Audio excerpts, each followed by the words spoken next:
What must I believe about myself that I can't put myself out there? It's funny how I ask myself that question, and I'm allowing myself to get distracted by things happening in my environment. Watching the lady walk by with her dog, watching the kid drive by on his moped, the car driving into the parking lot. I'm walking around the track at the school, and it seems to be pretty popular right now. Pretty busy place for middle of July. Allowing myself to get distracted for not wanting to answer that question. Now I feel like my privacy is being encroached on. I'm in a public space, public space, either way. And a young couple came in with their lunch, wanting to eat at the picnic table just outside the track. And I feel like, how dare they come in and invade my privacy, and invade my space. And it's not my space. But that was the first thought I felt, the first thought I had that created a feeling in my body of shrinking and having to move, go walk somewhere else. To have privacy. And I know they can't hear me because they're way on the other side of the track. It's amazing how quickly the thoughts that come up create the feeling in your body. It's instantaneously that shrinking of, like in the pit of my stomach, of I can't even be here to be seen. Don't encroach on my energetic space. When it's a public space, they could be here just as much as I can be here.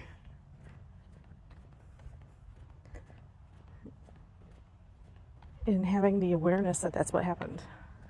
Slowing things down in my mind. Knowing what the thought was that caused the feeling in my body that wanted to create the behavior to run.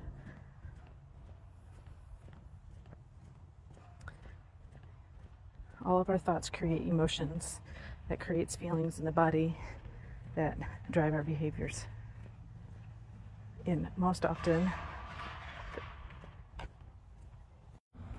well, nothing like getting out of my pity party, like having to help somebody who crashed on their moped. I'm glad he's okay. His parents came to get him. Scraped himself up pretty good. At least he let me help him for a little bit and I could sit with him. And I don't remember where I was at. Asking the question. I want to go back to sitting with the young man that just crashed his moped and getting outside of myself and being of service. I had more concern for his welfare than what he would think if I walked up to him and asked him if he was okay. And using that as proof, giving my unconscious mind that evidence that I can do that, I can be of service and not care what people think about me. That their well-being can be put above my own. And is that enough to get me to do the things that I haven't been doing? Because of whatever the reason is, whatever the block is that enough to dissolve the block?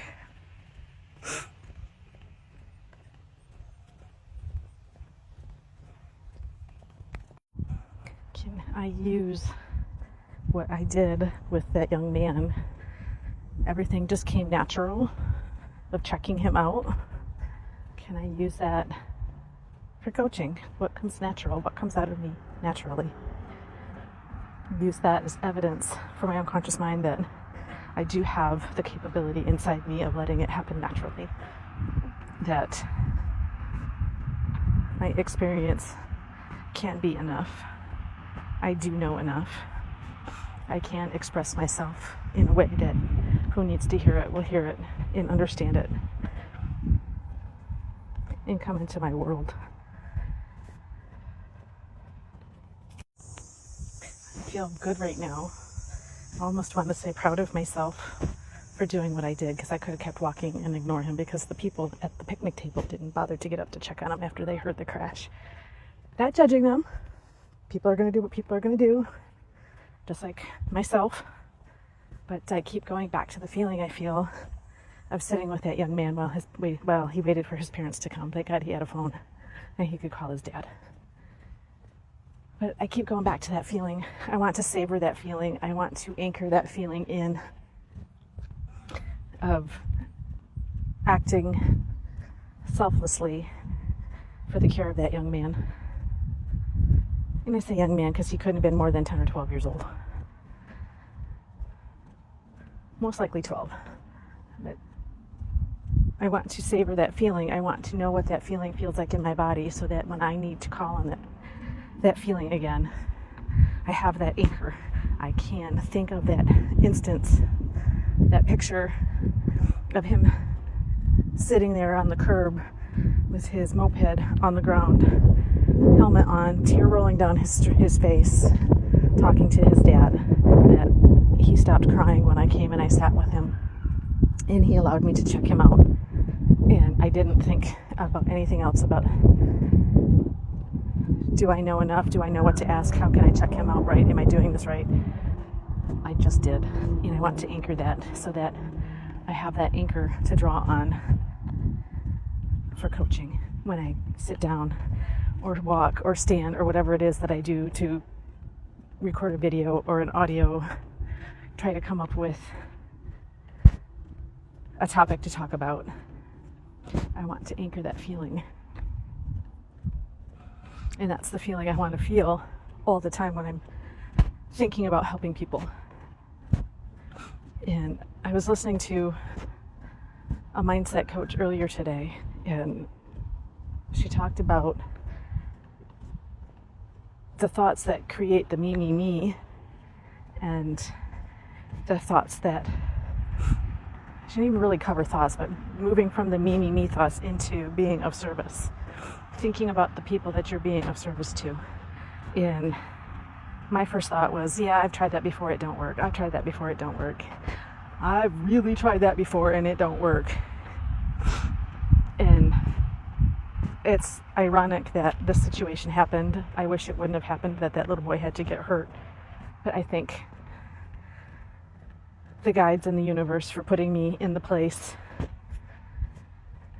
of where he was going to crash to be able to help him and get out of my me thoughts, and helping me understand what that really is and what it feels like. And even though I do it every day when I'm massaging my clients, I think it has become second nature, and I don't know what it feels like to not be that way when I'm in a massage. So this incident, this situation, experience has helped shed light on another way that happens, that I can remember what it feels like to be out of me and be of service. So as I walk, and I keep remembering myself walking over to that young man and asking him if I can help him. Can I check him out? And him giving me permission. And him allowing me to sit with him and wait. Having those visuals in my head and replaying those. And his parents thanking me for sitting with him, checking him out. I have that as that anchor now, that I can remember that there are more than one way. There is more than one way to do anything. And there is more than one way to be of service and get outside of your head.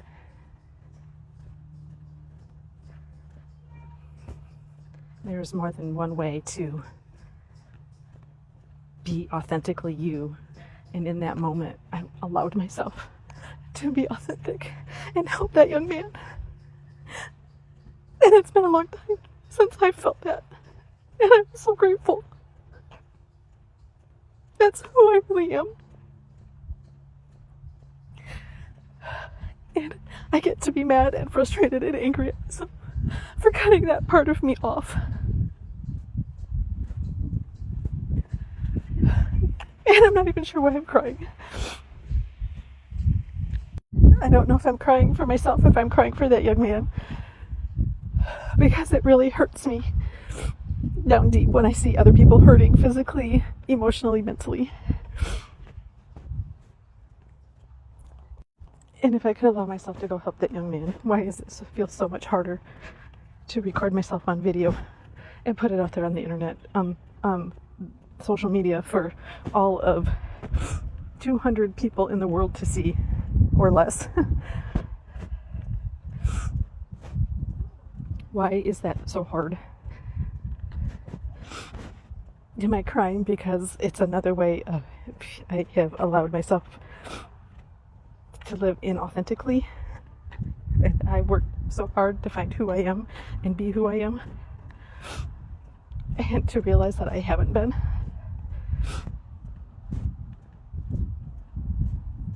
I don't feel like it's painful emotionally or in my body. So that's why I'm not sure why I'm crying.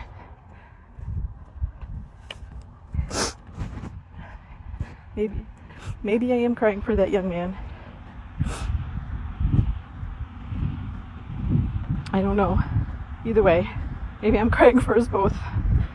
Maybe it's happy tears. Maybe it's all three. All I know is I'm sorry that young man had to get hurt in order for me to learn. I don't want to say learn a lesson, have a breakthrough. In order for me to have a breakthrough. My guides often tell me, remember the feeling. And I often forget. And they bring me back. Remember the feeling. And everything we do is in order to create a feeling. Or not feel a feeling. But it all comes back to the feelings. And part of my lesson today is recognizing all of the ways I'm stopping myself from feeling the feelings. And the work I do with women is to help them feel their feelings, and that they're not so scary. And if you feel them and you process them and you let them go, they don't live inside you anymore.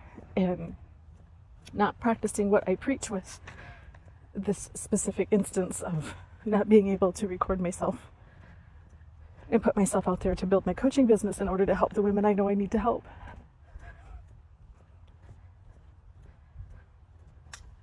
So I get to ask myself, how do I get to feel these feelings and process them so that I feel safe, if it is safety, to put myself out there? What feelings do I need to process? What feelings do I need to feel? What feelings do I need to talk out with myself? Maybe I need to do some perceptual position work with the people that humiliated me and embarrassed me in my childhood in order to process it and let it go. And I'm getting that feeling like, yeah, that's a good idea. So guess what I get to do? I just answered my own question. This is what happens when you process out loud and you can logically think things through. When you talk out loud and you slow things down in your head. I don't even want to say that it's logically. But you get to slow things down that are happening in your head, the thoughts that are happening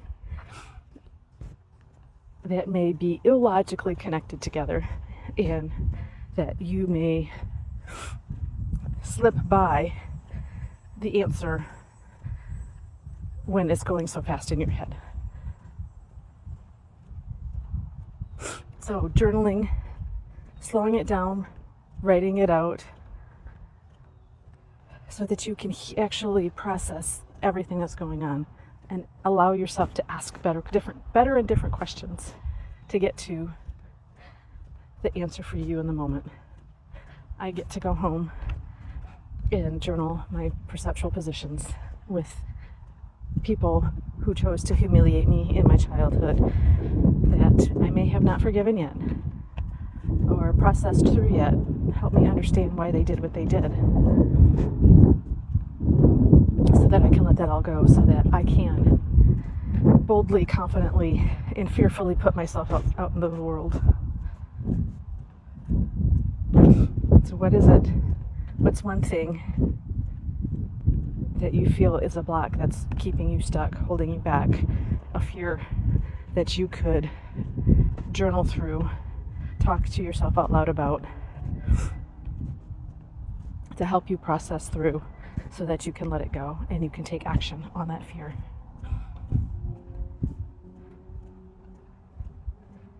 And if you so choose, maybe you could put it in the comments. I'd love to hear what that fear is and what you chose to do. I am now walking myself back home to get my journal out and ask myself better questions. I hope this wasn't too much of a ramble, and I hope it wasn't all over the place, and that it made sense, and that you get out of it what you need to get out of it. As always, my beautiful souls, stay true to you and live radiantly. I love you.